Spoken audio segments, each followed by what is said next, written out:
നമസ്കാരം. ഭാരത് ലൈവിലേക്ക് സ്വാഗതം. നമസ്കാരം. പാക് അധിനിവേശ കാശ്മീരിൽ ഇലക്ഷൻ നടക്കുകയാണ് അല്ലേ? അതെ.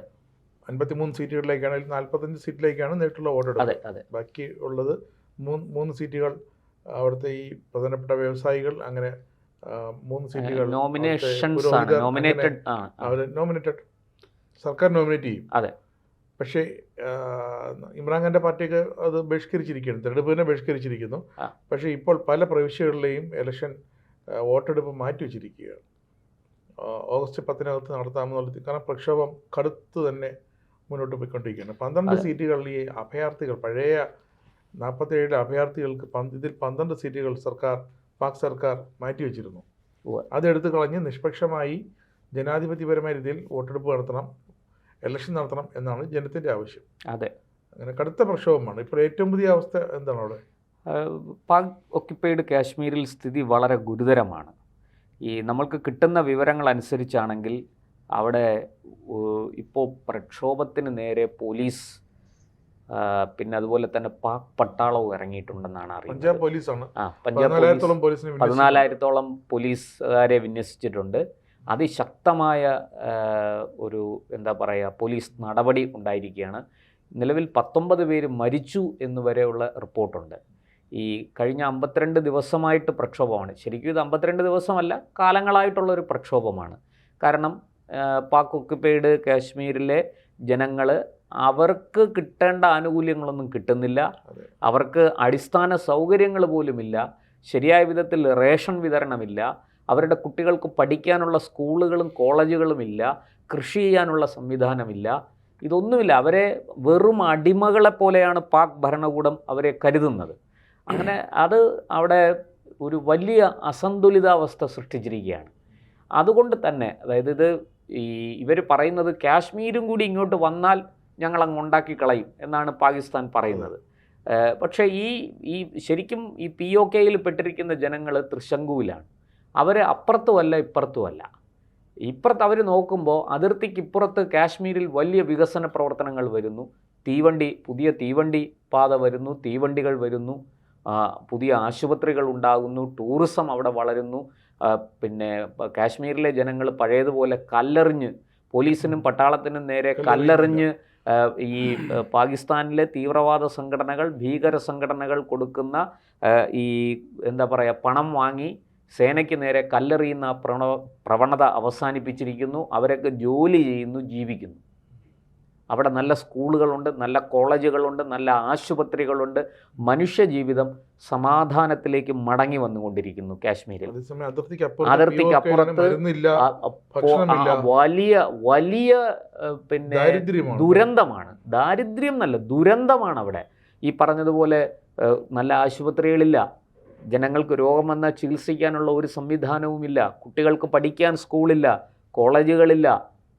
ജനങ്ങളെ വെറും പുഴുക്കളെ പോലെ കരുതുന്ന ഭരണാധികാരികൾ. ഇതാണ് പാക് ഒക്യുപ്പൈഡ് കാശ്മീരിലെ ഒരവസ്ഥ.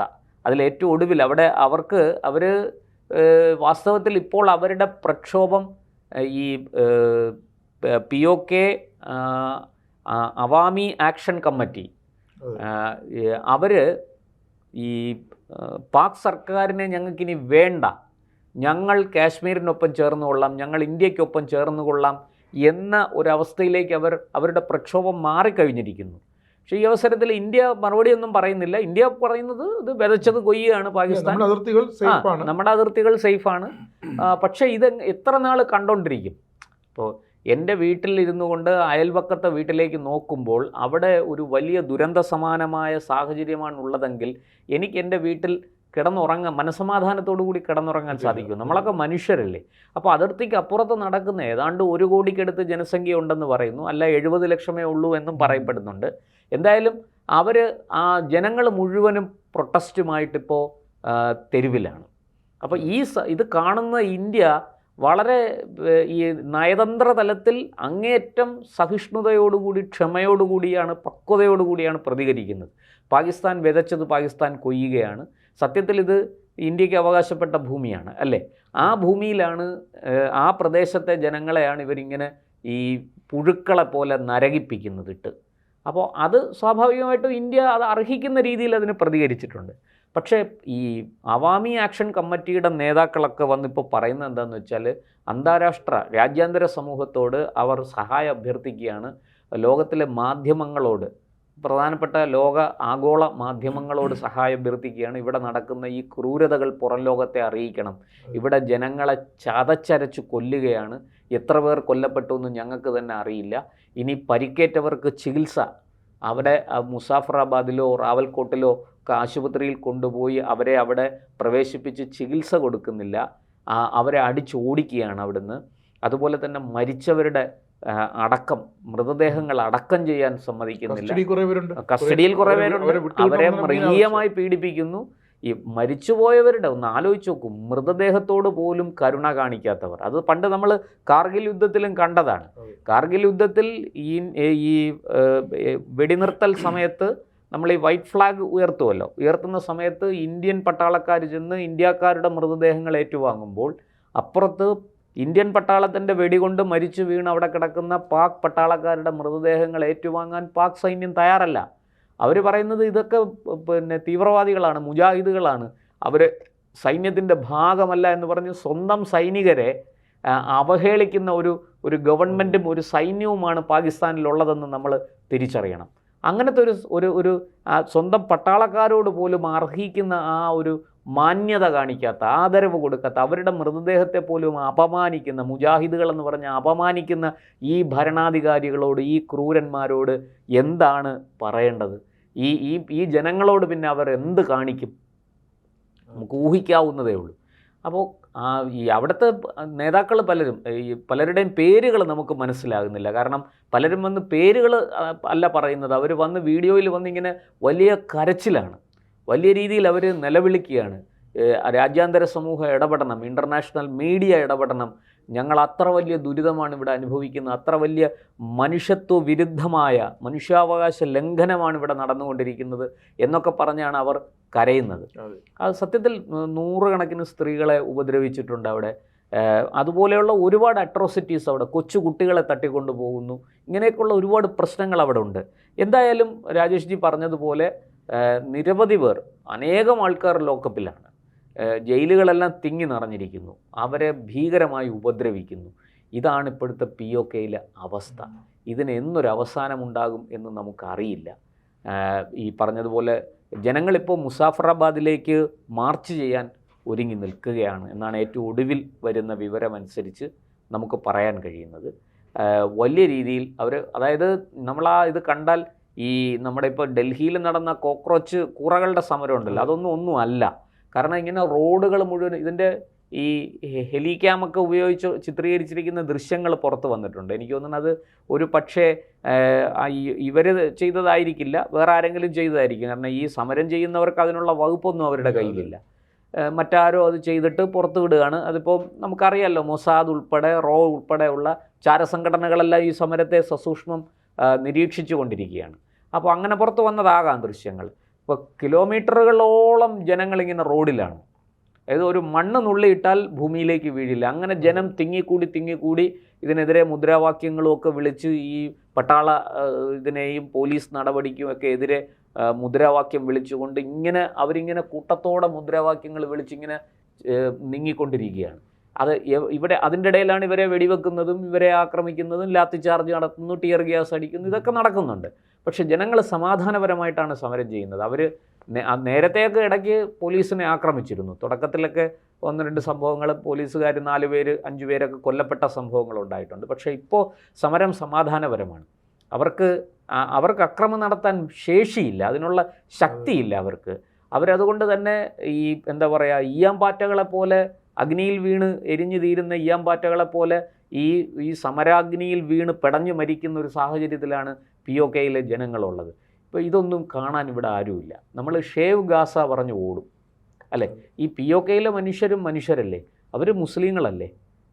ഇപ്പോൾ മുസ്ലിങ്ങളാണ് ഏറ്റവും വലിയ ഇരകളാക്കപ്പെടുന്നതെന്നാണല്ലോ ഈ ഗാസയിലെ പ്രശ്നങ്ങൾ വെച്ച് ഇവിടെ പലരും പറയുന്നത്. പക്ഷേ ഈ ആൾക്കാരൊന്നും POKയിൽ നടക്കുന്ന ഈ മനുഷ്യത്വ വിരുദ്ധമായ ഈ ക്രൂരത, ഈ കടുത്ത മനുഷ്യാവകാശ ലംഘനം കാണുന്നില്ല. മീഡിയ വൺ പോലെയുള്ള ചാനലുകൾക്ക് അടുപ്പുകൂട്ടി ചർച്ച ആവശ്യമില്ല. കേരളത്തിലെ ഒരു ചാനലും POKയിൽ നടക്കുന്ന സംഭവങ്ങൾ റിപ്പോർട്ട് ചെയ്യുന്നില്ല. അവർക്ക് അതേസമയം കാതങ്ങളോളം കിലോമീറ്ററുകളോളം ആയിരക്കണക്കിന് കിലോമീറ്റർ അപ്പുറത്ത് കിടക്കുന്ന ഗാസയിൽ ഒരു പുൽനാമ്പിനെങ്കിലും അവിടെ ഒരു പരിക്ക് പറ്റിയാൽ അപ്പോൾ നമ്മുടെ ആൾക്കാർ മൈക്കും എടുത്ത് ചാടിയിറങ്ങും, അന്തിച്ചർച്ച നടത്തും. കേരളത്തിലെ മാധ്യമങ്ങളൊക്കെ എത്ര, എനിക്ക് തോന്നുന്നു ഇന്ത്യയിലെ മാധ്യമങ്ങൾ തന്നെ ഈ POKയിലെ സമരം വേണ്ടത്ര റിപ്പോർട്ട് ചെയ്യുന്നില്ല എന്നാണ് എനിക്ക് തോന്നുന്നത്. ചെറിയ വാർത്തകൾ ആംനസ്റ്റി ഇന്റർനാഷണൽ ഇന്ത്യയിലും വളരെ വാർത്ത വളരെ കുറവാണ്. അതും NDTV അടക്കമുള്ള ചില മാധ്യമങ്ങൾ മാത്രമാണ് നടക്കുന്നത്. അത് ഗോദി മീഡിയ ആണല്ലോ, ഗോദി മീഡിയ ആണ്. അതുകൊണ്ട് അവർ കൃത്യമായി ഇലക്ഷൻ പ്രോസസ് ആരംഭിച്ചു, വോട്ടെടുപ്പ് തുടങ്ങി. പക്ഷേ ചില പ്രൊവിഷ്യൽ മാറ്റിവെച്ചിരിക്കുന്നു. അതെ, ജനങ്ങളുടെ കടുത്ത എതിർപ്പിനെ തുടർന്ന് മാറ്റിവെച്ചതാണ്. അല്ല, അത് നിയമസഭയിലേക്കാണ് അവിടെ ഇലക്ഷൻ നടക്കുന്നത്. ഞാൻ മനസ്സിലാക്കുന്നത് അവരുടെ പ്രവിശ്യ സർക്കാരാണ്. അപ്പോൾ നമ്മുടെ സ്റ്റേറ്റ് പോലെ തന്നെ നമ്മൾ കേരളം, തമിഴ്നാട് എന്നൊക്കെ പറയുന്നത് പോലെ ആണ്. പക്ഷേ ജനങ്ങൾ അതിനെ ബോയ്ക്കോട്ട് ചെയ്തിരിക്കുന്നു, അതിനെ ബഹിഷ്കരിച്ചിരിക്കുന്നു. ഞങ്ങൾക്ക് നിങ്ങളെ വേണ്ട, നിങ്ങളുടെ ഭരണവും നിങ്ങളുടെ ഭരണഘടനയും നിങ്ങളുടെ സംവിധാനങ്ങളും ഞങ്ങൾക്ക് വേണ്ട, ഞങ്ങളെ സ്വതന്ത്രമാക്കും, ഞങ്ങൾ എങ്ങോട്ടെങ്കിലും പൊയ്ക്കൊള്ളാം എന്ന മട്ടിലാണ് അവർ. വാസ്തവത്തിൽ പാകിസ്ഥാന് എന്ത് അവകാശമാണ് ഈ POKയിൽ ഉന്നയിക്കാനുള്ളത്? കാശ്മീർ എന്ന് പറയുന്ന പ്രവിശ്യയിൽ നിന്ന് പാകിസ്ഥാൻ ബലമായി പിടിച്ചെടുത്ത് കൈവശം വെച്ചിരിക്കുന്ന, അനധികൃതമായി കൈവശം വെച്ചിരിക്കുന്ന ഒരു പ്രവിശ്യയാണ് POK. ആ കാശ്മീരിൻ്റെ ഒരു ഭാഗമാണത്. സത്യത്തിൽ അതുകൂടി ചേരാതെ കാശ്മീർ പൂർണ്ണമാകില്ല എന്നുള്ളത് സത്യമാണ്. പക്ഷെ നമുക്ക് ഇപ്പോൾ നയതന്ത്ര തലത്തിൽ ഇടപെടുന്നതിനൊക്കെ ചില പരിമിതികളുണ്ട് നമ്മുടെ രാജ്യത്തിന്. വരട്ടെ, അത് കേന്ദ്ര സർക്കാരാണ് തീരുമാനിക്കേണ്ടത്. നമുക്കതിനകത്തൊരു അഭിപ്രായം പറയുക എളുപ്പമല്ല. പക്ഷേ അവിടെ നടക്കുന്ന മനുഷ്യാവകാശ ലംഘനം കണ്ടില്ലെന്ന് നടിക്കരുത്. മനുഷ്യരാണ്, മൃഗങ്ങളല്ല, അല്ലെങ്കിൽ മറ്റേതെങ്കിലും കൃമികീടങ്ങളൊന്നുമല്ല. മനുഷ്യരാണ് ഇങ്ങനെ കൊല്ലപ്പെടുന്നത്. മനുഷ്യർക്ക് നേരെയാണ് ഈ അതിക്രൂരവും പൈശാചികവുമായ ഈ നടപടികൾ ഉണ്ടായിക്കൊണ്ടിരിക്കുന്നത്. ഇതൊന്നും കാണാൻ ഇവിടെ ആർക്ക് കണ്ണില്ല. അത് അവരുടെ പരിദേവനം കേൾക്കാനുള്ള കാതുകളില്ല, ചെവികളില്ല. അതാണ് അവസ്ഥ. എന്തായാലും കാശ്മീർ പൂർണ്ണമാകണമെങ്കിൽ POK കൂടി കാശ്മീരിനോടൊപ്പം ചേരേണ്ടതാണ്. വാസ്തവത്തിൽ ആ POKയിലെ ജനങ്ങൾ സത്യത്തിൽ ഭാരതീയരാണ്. അവർ ഇന്ത്യൻ ഉപഭൂഖണ്ഡത്തിൻ്റെ ഭാഗമാണ്. ആ ജനങ്ങളെയാണ് ഇങ്ങനെ ഇട്ട് നരകിക്കുന്നത് പാക് സർക്കാർ. ഈ പറയുന്നത് പോലെ അത് പാകിസ്ഥാനൊപ്പം ചേർന്ന് അവരെ പാകിസ്ഥാൻ്റെ ഭാഗമാക്കി ആനുകൂല്യങ്ങളൊക്കെ കൊടുത്ത് അതിനെ ഒരു എന്താ പറയുക, മനുഷ്യത്വപരമായ രീതിയിൽ അതിനെ കൈകാര്യം ചെയ്തിരുന്നെങ്കിൽ നമുക്ക് പറയാം, നമുക്ക് മനസ്സിലാക്കാമായിരുന്നു. പക്ഷെ അങ്ങനെയല്ല. കൃമികീടങ്ങളെക്കാൾ വളരെ കഷ്ടമായിട്ട് അടിമകളെ പോലെയാണ് ആ മനുഷ്യരെ കരുതുന്നത്, കൈകാര്യം ചെയ്യുന്നത്. സഹികെട്ടിട്ടാണ് അവർ ഇപ്പോൾ തെരുവിലിറങ്ങിയിരിക്കുന്നത്. അവരുടെ ജീവനും മാനവും സംരക്ഷിക്കാൻ വേണ്ടി ആഗോള സമൂഹം ഇനിയെങ്കിലും അവരുടെ കരച്ചിൽ ഒന്ന് കേട്ടിരുന്നെങ്കിൽ